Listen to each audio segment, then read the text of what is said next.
Karibu rafiki katika kipindi cha leo, na leo tunakwenda kujifunza kitu kidogo ambacho kinaendelea katika ulimwengu wa sasa. Nayo ni lawama kwa Mungu. Yaani Mungu amekuwa akipokea lawama kutoka kwa wanadamu, viumbe ambavyo alivifinyanga kutoka katika mikono yake mwenyewe, na vikitoka katika mikono yake vikiwa na utimilifu wa akili na uwezo mkubwa sana wa kufanya maamuzi sahihi, lakini pia akiwa ameacha uhuru wa namna ya kuchagua. Kabla tujaendelea katika kujifunza, basi tuombe. Baba, katika jina la Yesu, endelea kutufundisha, utuandae vyema kwa safari ya kwenda mbinguni, kwa jina la Yesu Kristo, amina. Mungu anaiumba dunia na inatoka katika mikono yake ikiwa ina mvuto ambao hauwezi kuelezeka kwa lugha ya kibinadamu. Dunia ilikuwa imekamilika katika kila engo, katika kila kona ambayo maisha ya mwanadamu yalipaswa kuwepo hapo.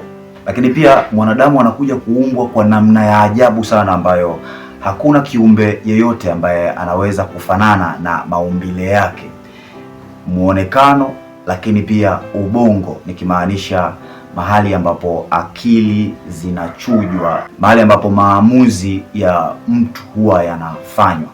Na ukizingatia Mungu katika kitabu cha Mwanzo sura ya kwanza mstari wa 26, 27 mpaka 28 pale anajaribu kueleza ya kwamba na tumuumbe mtu kwa mfano wetu na kwa sura yetu, kwa lengo moja tu, kwamba akatawale samaki wa baharini, ndege wa angani na vitu vingine vyote vitakuwa chini ya huyu mwanadamu ambaye ameumbwa kwa sura ya Mungu na kwa mfano wake. Na Mungu kama muumbaji anamaliza kwa kutekeleza majukumu yake kwa usahihi kabisa, kwa kumuumba mtu kwa mfano wake, lakini akiwa tayari amemwandalia mazingira ambayo yeye huyu mtu atakuja kuishi pale kwa lengo la kutawala, ili sifa na utukufu vimrejee yeye aliye muumbaji. Lakini baada ya mwanadamu kuanguka, lawama zinamrudia tena aliyeumba. Lakini mwanadamu anasahau hivi. Kitabu cha Mwanzo sura ya pili mstari wa 16 wa 17, Mungu anatoa maelekezo baada ya kumuumba mwanadamu na viumbe vingine vyote, ikiwemo miti yenye matunda, ya kwamba miti yote ya matunda mnaweza kuitumia, lakini mti ulio katikati ya bustani ambao matunda yake yanabeba uwezo wa ujuzi wa mema na mabaya, hayo msiaguse, kwa sababu siku mtakapokula matunda ya mti huo hakika mtakufa. Mungu anatoa maelekezo, ni kana kwamba umekwenda kununua kifaa cha kielektroniki dukani, labda huenda ikawa ni television, ikawa redio, na pale ndani kuna karatasi moja huwa inaitwa menu. Ndani yake ina maelekezo ya namna ambavyo unaweza ukatumia kifaa hiki. Sasa Mungu baada ya kuiumba dunia ikiwa imekamilika kwa kila kitu, anatoa menu kwa Adamu ya kwamba tumia matunda ya miti mingine, lakini mti wa ujuzi wa mema na mabaya huo usiule, utakapoula utakufa hakika. Sasa sikiliza akili za wanadamu ambazo tayari zimeshaingiwa na uchafu wa dhambi, kwamba kwa nini Mungu aliweka ule mti pale. Yaani sasa tunatafuta kichaka cha kujificha ikiwa tayari tumekosea. Utakapotumia vibaya TV ambayo tayari ulishapewa maelekezo ya namna ya kuiwasha, kwa mfano, lazima uwe na kifaa kinachoitwa stabilizer. Kazi yake ni kuchuja umeme. Kwa hiyo usitumie kifaa hiki, lazima uwe na kifaa kinachoitwa stabilizer ili kifaa chako, labda hii TV, idumu kwa muda mrefu. Wewe ukafanya tofauti, alafu ile TV ikaharibika, unakuja kumlaumu tena aliyeitengeneza ile TV kwamba kwa nini ameweka haya masharti yote. Nafikiri ni akili ambayo tayari imeshaathiriwa na dhambi.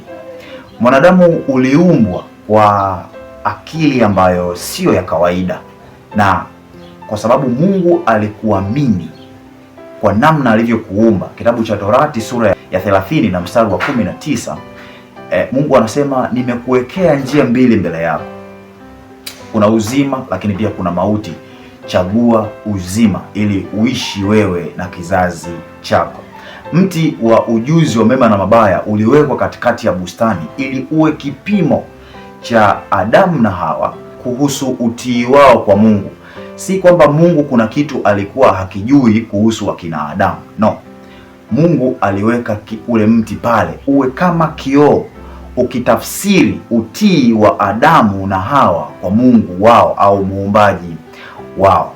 Mwanadamu amesahau kutekeleza majukumu yake ambayo alipaswa kuyatekeleza, ikiwa yaliachwa na Mungu kwa makusudi, kwa sababu Mungu hakuumba roboti. Mungu aliumba kiumbe chenye ukamilifu, kinachojitambua kabisa, ambacho kina uwezo wa kufanya maamuzi yaliyo sahihi.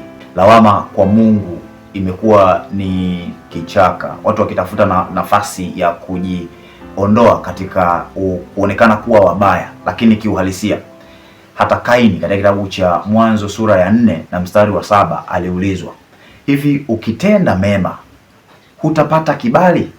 Rafiki, hebu jaribu kutii kile ambacho Mungu anakuelekeza, alafu uone namna ambavyo Mungu alivyo na upendo kwa watu wake.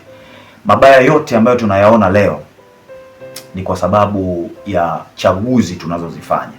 Yaani magonjwa yanayotokea ni kwa sababu ya uchaguzi tulioufanya.